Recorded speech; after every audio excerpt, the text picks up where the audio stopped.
To any young person, a single pimple or blemish is enough to throw them into a state of frustration and distress. Yet to my friend Basit, this would be the least of his concerns. He suffers from EB, a genetic condition that causes uncontrollable outbursts of wounds and blisters across the skin. His skin in turn struggles to repair itself, and he is thus left covered in open wounds across his body. Another name for my condition is actually butterfly baby, because the wounds are everywhere and you're just wrapping the bandage and it's like a cocoon. Butterfly Boy, a story of patience. What's it like living with this skin condition? It's hard because I have to I'm immobile for the most part. So my day entails me being on my bed for the most part. I can't really walk. You just look at the way people walk and run and you can't help but think, I wish I could do that. Like, how does that feel? As difficult as this was all to hear, the treatment process Basit goes through is another tribulation in and of itself. For hours on end, he sits like this, cutting, wrapping, bandaging, and applying ointment just to maintain the status of his condition. Basit, do you do this every day? Every day. If I don't do it every day, it pusses and oozes and smells and stuff, so I've got to do it every day. On a bath day, it takes 6 hours. On a normal everyday thing, it takes like 4 hours. I couldn't fathom the magnitude of what he goes through every single day. I couldn't imagine what it was like to be locked in a room for up to 7 hours on end, crouched over in painstaking treatment. It kind of reminded me of the story of Ayub, the great prophet of Allah, who was also afflicted with an agonizing skin condition that left him bedridden and outcasted from society. Yet despite it all, his heart was able to remain firm, a challenge that Basit finds himself facing every single day. How important is faith to you in your condition?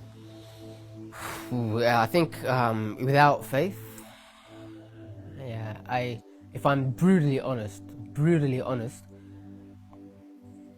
what is my life without faith? I would have considered suicide a long time ago, because I don't know. For me personally, I'm speaking to myself. It's just going through all of this pain, the day by day, going through these hours of just hardship and pain and suffering, and seeing others like suffer because of you as well, to a certain extent. And what's the point? If there's no faith, what's the point? If at the end there's nothing there, what's the point? Islam gives meaning and purpose to his suffering like nothing else could. It was simple: stay patient today and attain Allah's pleasure tomorrow. When I hear about the mercy of Allah subhanahu wa ta'ala, when I hear about His promise, the thought of being able to be with Him, persevering and struggling to be with Him, like faith, it's something that's so easy for me to reconcile with as well. It's like, this is not our utopia. Persevere, have some sabr, and inshallah, in the day of judgment, inshallah, we'll see the fruits of our labor. This gives me purpose. The perseverance Basit shows is nothing short of inspiring. He understands that life is a test, and he's in a race to stay steadfast until the very end. 2 years ago, Basit's older brother Milad preceded him in this race and sadly passed away. Like Basit, Milad also suffered from EB, but in his case, it was much worse. And how was that like to lose your brother? It's really hard in that sense when you lose a part of you. Not having him around, that support, I learned so much from him. I think a lot of my ability to tolerate and my strength comes from seeing him being so much worse than I am. When I would think of how much he would suffer and struggle, and it's just, Allah subhanahu wa ta'ala chose both of us. He just picked us out from all of the creation, just picked us out and just giving us bonus points. In the day of judgment, inshallah, for him especially, imagine the rank that he would be with his patience as well that I witnessed.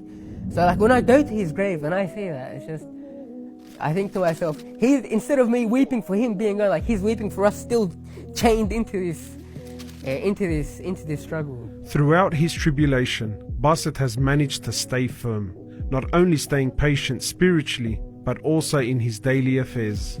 He has graduated from university, made many friends, and even performed Umrah with myself a couple of years ago. But behind his story of resilience, there is also one other secret that keeps him going forward.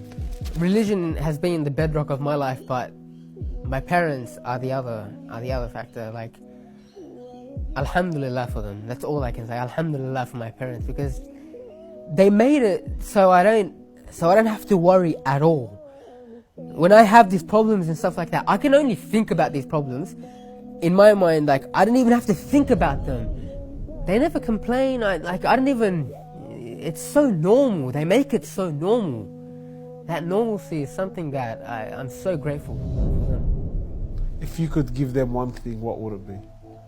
I pray for my parents. I pray for my parents all the time. Like, Firdaus al-A'la, if they could get Firdaus, if they could go to Jannah, more than anything, for me, for them to reunite in Jannah, more than anything, like, for us to reunite in Jannah. Because for me, deep down, I feel like this is a test, and I can feel that this is a test.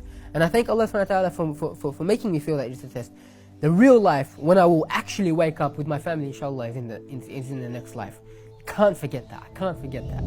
Basit's story is truly a modern example of patience that we can all admire and learn from. I ask Allah to raise Basit amongst the patient, to make him of those whom He loves, and of course, those who are rewarded in abundance. الصابرون أجرهم بغير حساب